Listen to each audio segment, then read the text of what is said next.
So 2022 is over. Is it just me, or is time speeding up?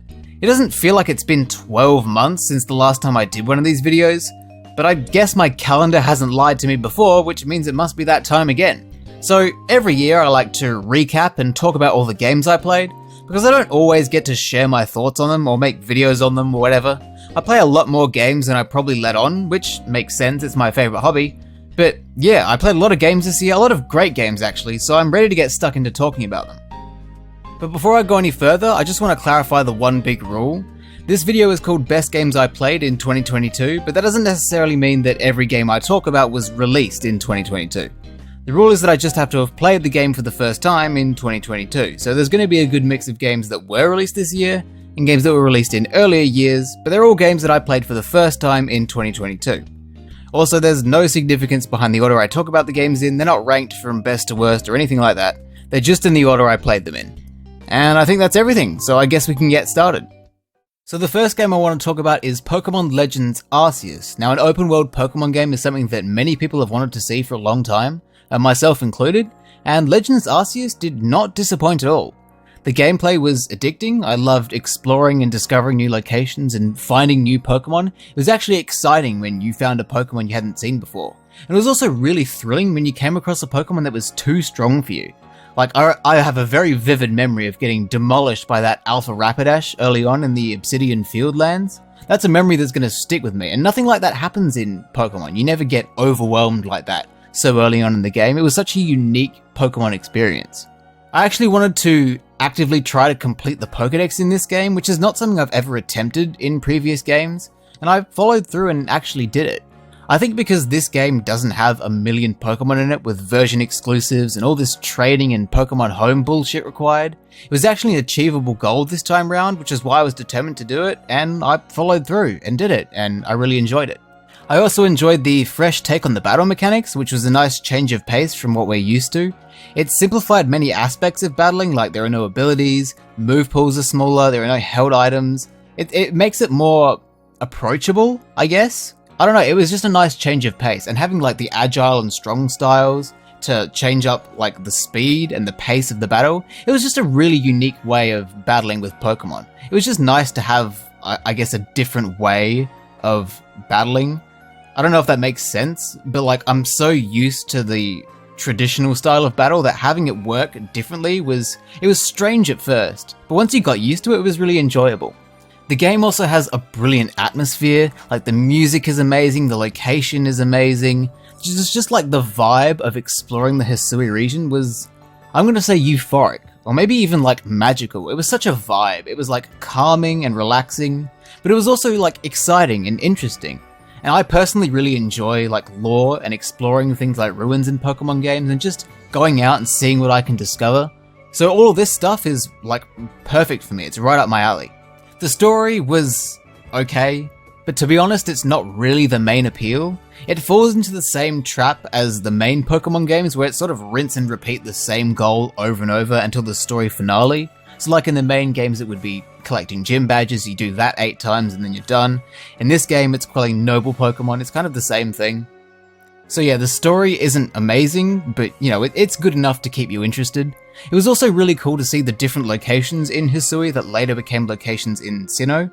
Jubilife Village is the obvious one, which became Jubilife City, but things like the origins of Snowpoint City and Sand Gem Town, just seeing that is really cool. And it was also really neat to see the ancestors of characters in the main game, seeing which traits were similar and different. I think the most interesting ancestor-descendant pair is Volo and Cynthia, for reasons you'll know if you've beaten the game, but I don't want to spoil it, because it's, you know, it's pretty full on. Graphically, the game does look a bit shit, but it doesn't really take away from the experience. I think like graphics in Pokemon have been on the decline since they made the move to the Switch, which is not great, but it doesn't take away from the whole experience. Like, it doesn't ruin the game for me. But yeah, I really enjoyed Legends Arceus. I'd be happy to see Game Freak pursue this style of game further. If they doubled down on it, improved the visuals, and fleshed out the plot a bit more, the next Legends game could be pretty awesome. So the next game I'm going to talk about is actually 2 games that I'm grouping together because it just makes sense to do that. And they are South Park The Stick of Truth and South Park The Fractured But Whole. These are both turn-based RPGs based on South Park. so I guess we'll start with the Stick of Truth. It's a pretty straightforward RPG that's been drenched in South Park humor, which is fantastic. Some parts of the game are actually censored in Australia, so I didn't get to see everything, but from what I did see, the story and pretty much everything about the game is just as outrageous as the show.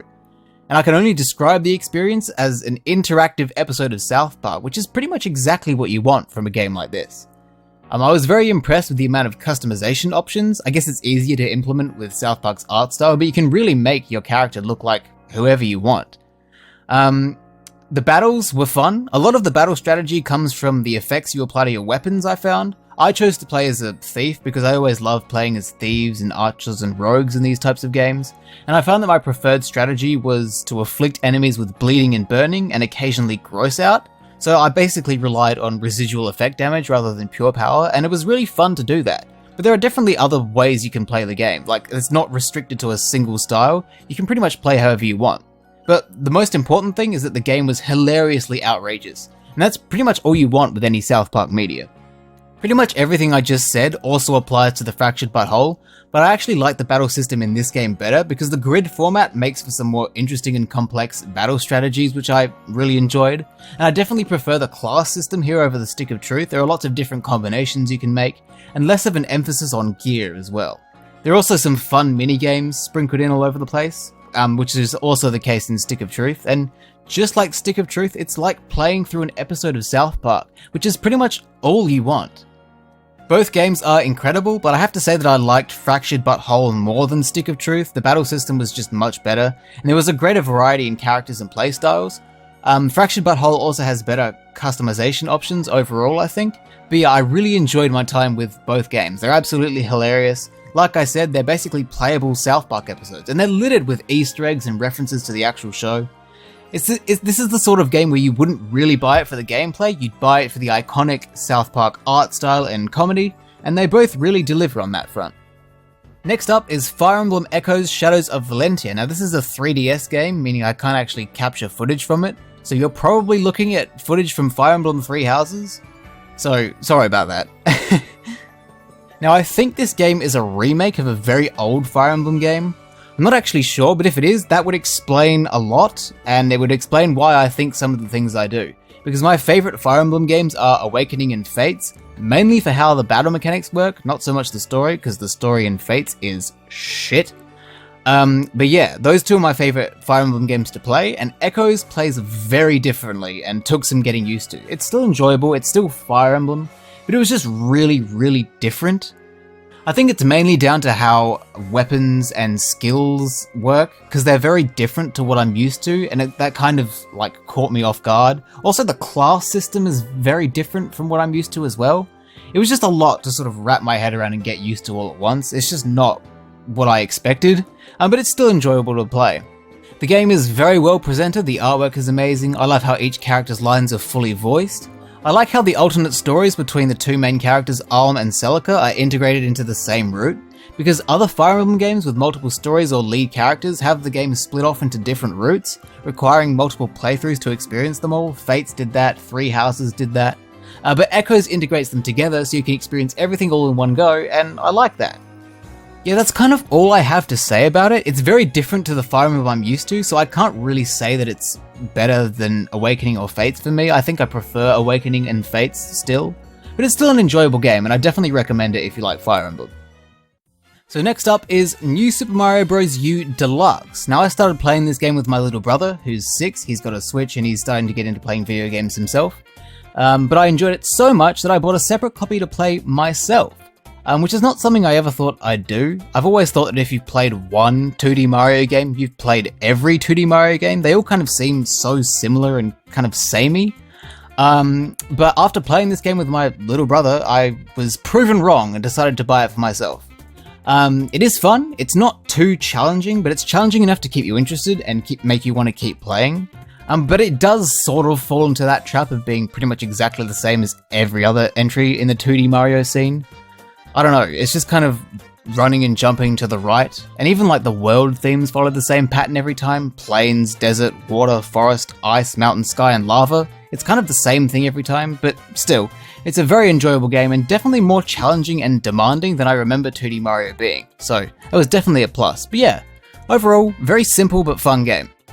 The next game I'm going to talk about is Super Mario 3D World. Playing New Super Mario Bros. U Deluxe sort of sparked a desire to experience more Mario, because after enjoying that, I sort of felt like, oh, I've missed out on some pretty amazing games. So I bought 2 other Mario games, this is one of them. It's a very straightforward gameplay, but it's very fun. I think it's much more enjoyable than 2D Mario. I think just having 3D levels lends itself to more interesting level design, both in terms of the actual level layout, but also in terms of secrets and challenge. I enjoyed the power-ups that I hadn't seen before, including the cat and boomerang suits, as well as those other sort of hat power-ups like the cannon and the propeller blocks. I don't know what they're actually called, but you know the ones I mean. One thing I was really impressed with was the music. It was incredible. I was actually stunned at how many songs I recognized, but just didn't know were from this game. Some I did recognize from Mario Maker 2, but most of them I had no idea. The Overworld theme for World Bowser is probably the best Mario song I've ever heard, by the way. That's so catchy. As for story, it isn't much different from your typical Mario game. The only difference is we're saving these little fairy things instead of Peach.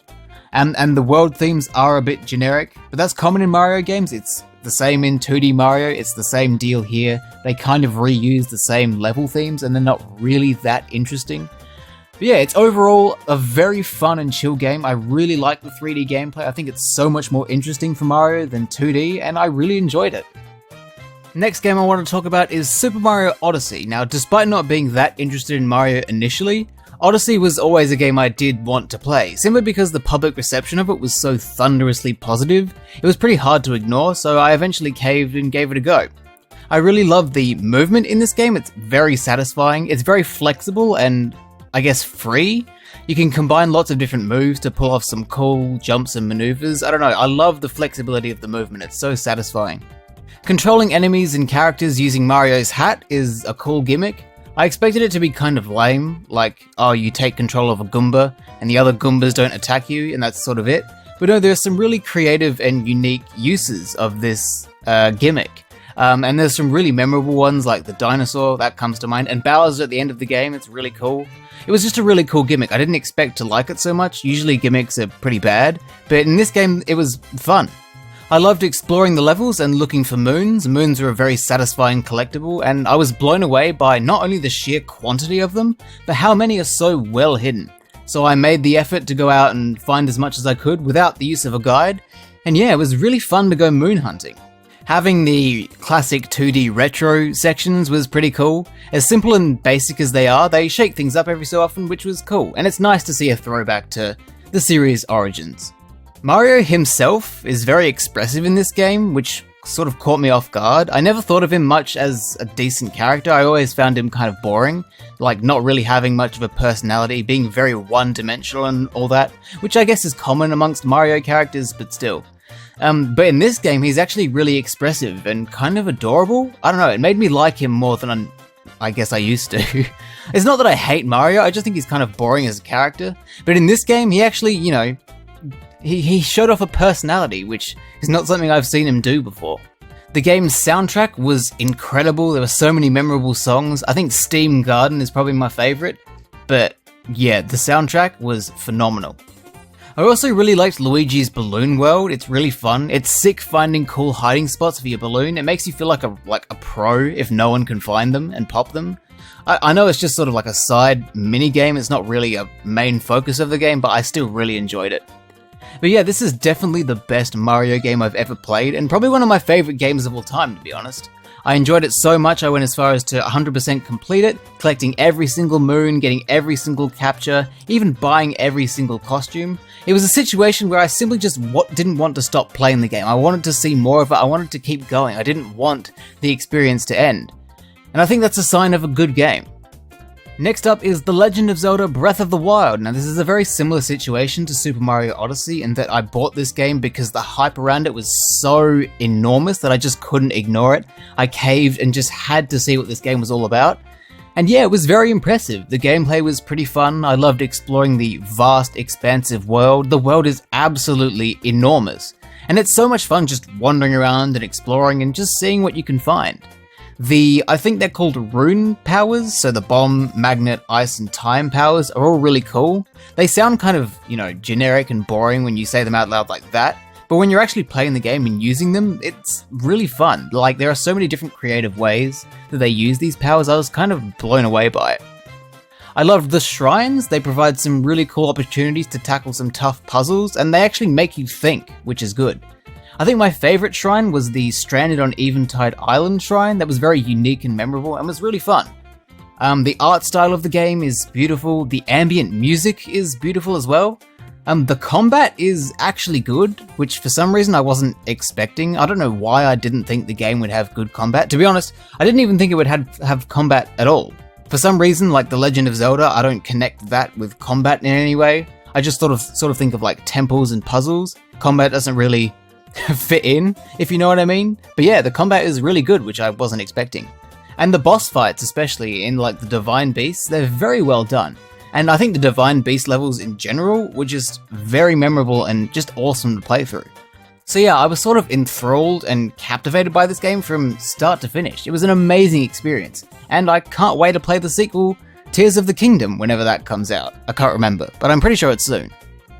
The next game is Rivals of Aether. Now, I wasn't expecting to ever play this game in my life. When it comes to fighting games, my preferred game of choice is Smash Bros. I've been playing Smash Bros for a little while. Well, I say a little while. My first Smash Bros game was 3DS, and that came out in like 2014 or something, like 10 years ago, which is kind of crazy. Well, not exactly 10 years, but pretty close. But yeah, I really enjoy Smash, but I did end up wanting to try a platform fighter other than Smash, because there are other games out there, and I wanted to give one a try. And Rivals of Aether was one of them, and it's really fun. It's very different from Smash, but in a good way. You wouldn't want every, platform fighter to be a Smash Bros clone, because then everything would just feel the same and it'd get boring. But yeah, Rivals of Aether is really cool. I love the art style and music, it's very unique. I ended up playing a lot as Maple. That character kind of reminds me of Bayonetta, who's my main in Smash Bros. And they both have like really wicked combo potential, which is why I like them so much. I did try to test my skills online, but the online scene on the Switch version seems to be pretty dead, which is unfortunate. I sort of wish I'd played this game at the peak of its popularity. I'm sure it was super sick. So yeah, I kind of missed the boat on that one. But yeah, overall, Rivals of Aether was very fun, and I definitely recommend it if you want to play a platform fighter that isn't Smash Bros. Next up is Shovel Knight Treasure Trove. Now, after playing the entire Shantae series last year, I've sort of grown an interest in trying some indie platformers, and Shovel Knight is one of them. It's a game I've sort of always had my eye on, but never got around to playing it until this year. And I'm really glad I did, because it's a great game. I love the art style and music. The sort of old school retro style fits the vibe of the gameplay really well. It's just kind of like a perfect combination. I don't know what it is, but it just works really well. Along with the music as well. The music is very catchy.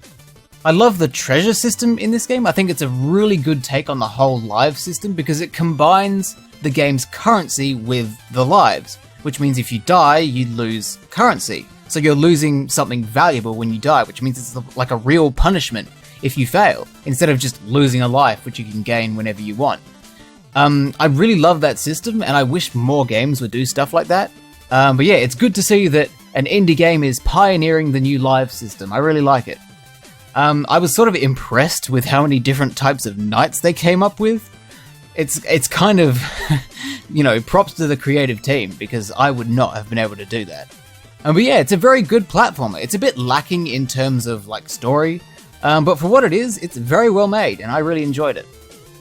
The next game I want to talk about is Live Alive, or Live Alive. I'm not actually sure which one it is.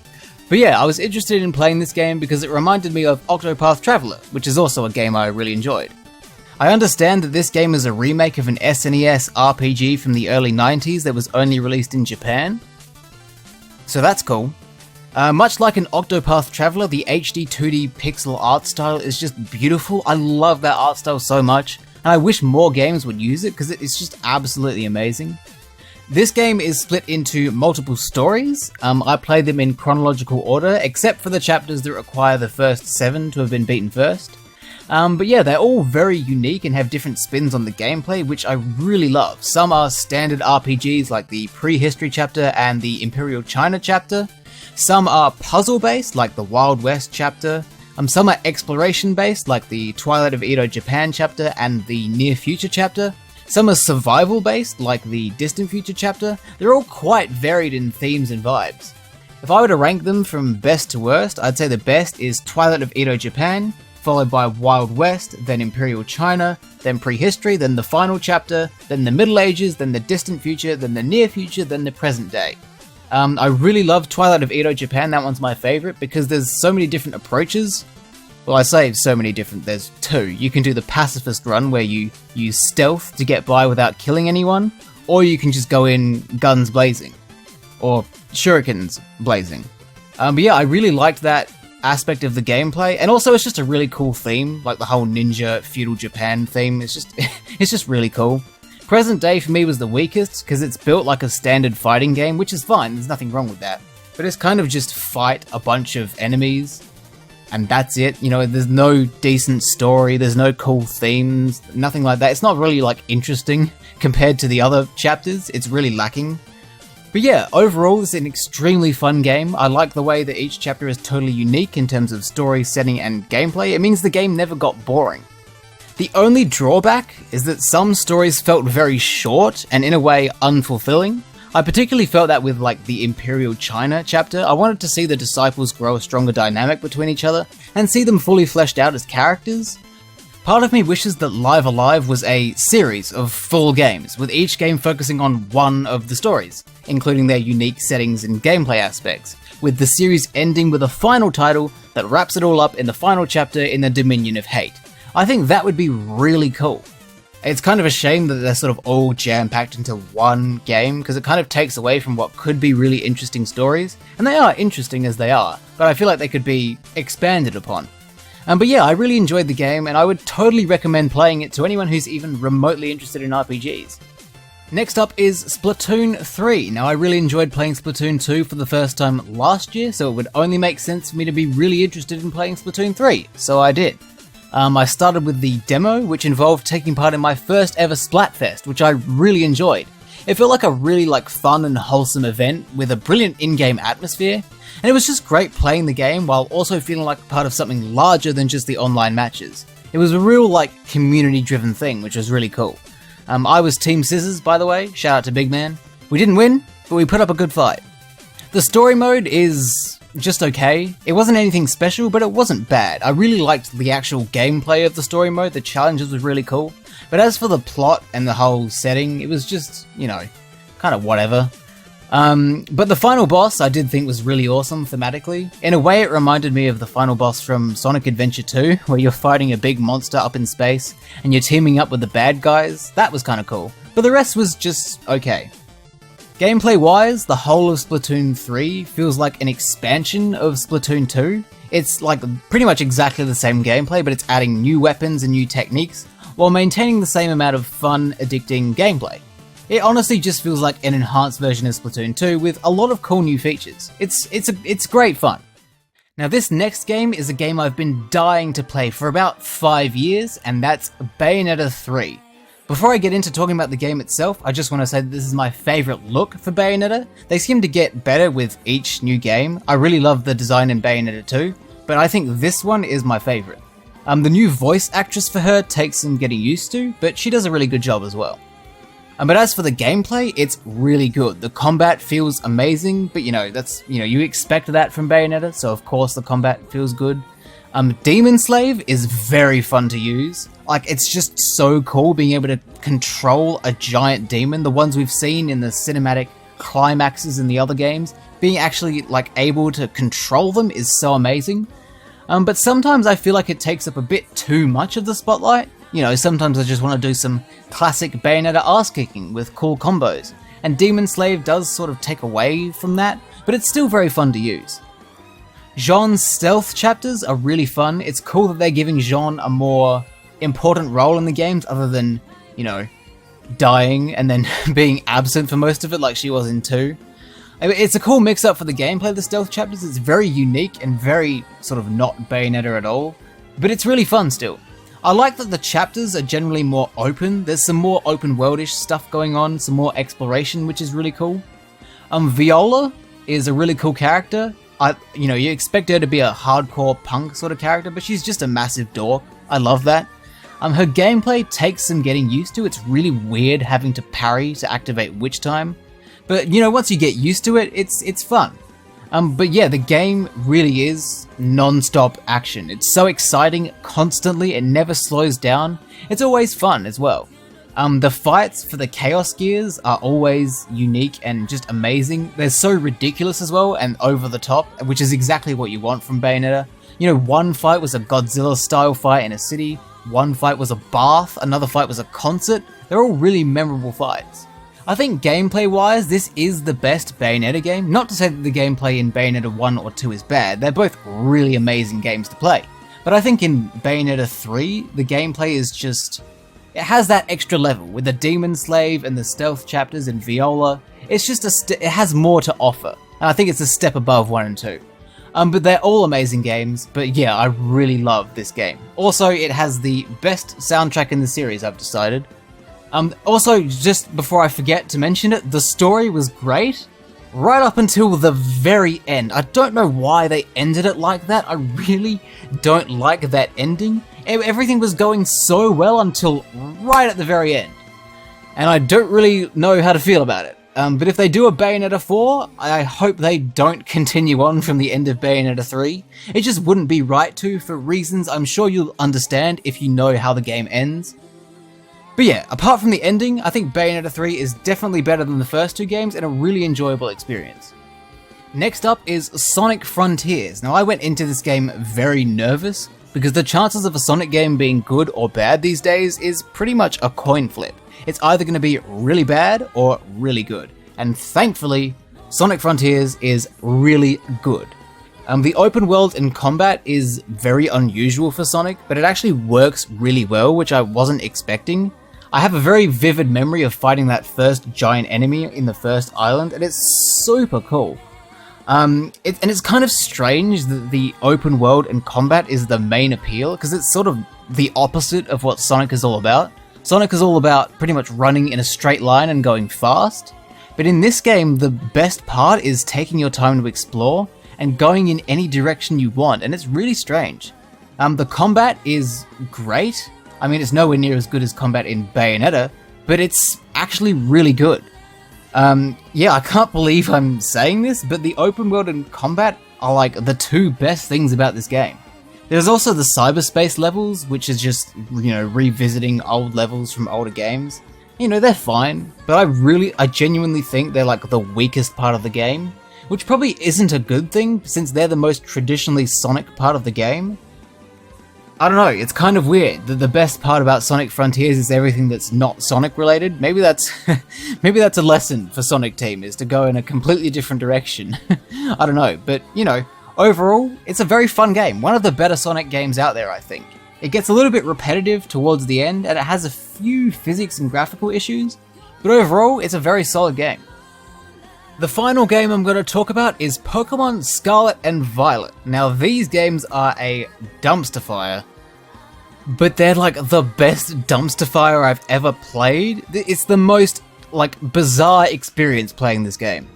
Everyone's been talking about the very noticeable performance issues, the frame rate tanks, the graphics are generally terrible. It has the makings of a terrible game, and yet it's so much fun. It's the most fun I've had in a Pokemon game since since Legends Arceus is probably not a good thing to say, since that was the game that came before this one. But excluding Legends Arceus, this is the most fun I've had in a Pokemon game in a long time. I really love the openness. You can literally do whatever you want, which is not something you've ever been able to do in Pokemon before. And it's really fucking cool. I just love that. Terastallizing is a really cool gimmick. I don't think it's as good as Mega Evolution, but it's definitely better than Z-Moves and fucking Dynamax. The openness is really cool, but I feel like it wasn't executed perfectly, because you can challenge the gym leaders and do all of the different objectives in any order you want. So you can be over-leveled for some things and under-leveled for others. For example, I feel like the bug-type gym leader Katie is supposed to be the one you challenge first, but she was actually the 3rd gym leader I challenged, so my levels were like twice as high as hers. Though for the same reason you could end up underleveled if you challenged a strong gym leader too early. I feel like they could have done something to balance it out a bit more. On the topic of gym leaders, thank God they gave them more than 3 Pokemon. Gym battles have been kind of underwhelming in Gens 5 through 8 because of that, but here there's a bit more meat in them. Which is kind of a weird way of saying that, but you know what I mean.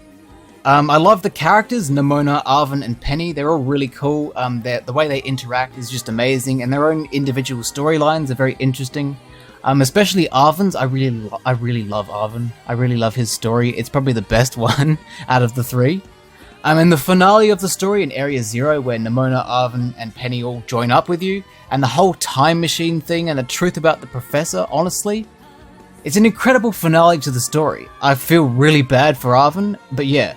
It's kind of like the story was kind of flat for most of the initial parts of the game, but then when it all sort of comes together, it's amazing. I want to give a special mention to the legendary quartet known as the Treasures of Ruin. I think they're so cool. Legendary Pokemon like them are right up my alley. They're ominous and mysterious. They have a cool and interesting backstory. I don't know, I just really love them. Terra raid battles are a lot of fun. Sometimes they don't work, which is very frustrating, but when they do work, they're a lot of fun. I never experienced any major bugs or glitches like many other people have seemed to run into. I've never seen anything like the models freaking out or twisting arms or anything like that, falling through the floor. I've never seen any of that. The only thing I do experience is like frame drops, which is very unfortunate. I wish I didn't have to deal with that, but you know, sometimes you just gotta cop the flaws. But yeah, if it weren't for the poor performance and graphics, Scarlet and Violet would probably be the best Pokemon games. Like, the open world lends itself so well to the Pokemon franchise. The freedom to literally choose your own adventure and do whatever you want is like perfect. It's something I feel like every Pokemon fan has wanted for such a long time. I really hope that this is the direction that future Pokemon games will take, because it's honestly so much fun having this open world concept. This game is also a weird specimen because I feel like it's proof that performance isn't everything. Like, it would certainly make it a lot better if these games ran, like, well and, like, looked amazing. They don't, but despite that, they're really fun. Like, they struggle in performance, but they're still really fun. And I feel like that's a message to, I guess, consider. I don't know. I don't know what I'm trying to preach here, but I feel like I just want to say that performance isn't everything. Even if a game looks like it runs terribly, it can still be fun. And Pokemon Scarlet and Violet are really fun. Probably the most fun Pokemon games out there. But yeah, that's a wrap for this year. Those are the best games I played in 2022. Honestly, some really good titles in there. Or maybe they just seem really good to me, because I did also play Bubsy 3D this year. But still, great bunch of games. I'm definitely interested in seeing what everyone else got to play this year, so leave a comment with the best games that you played in 2022, and let's all hope for a smashing 2023.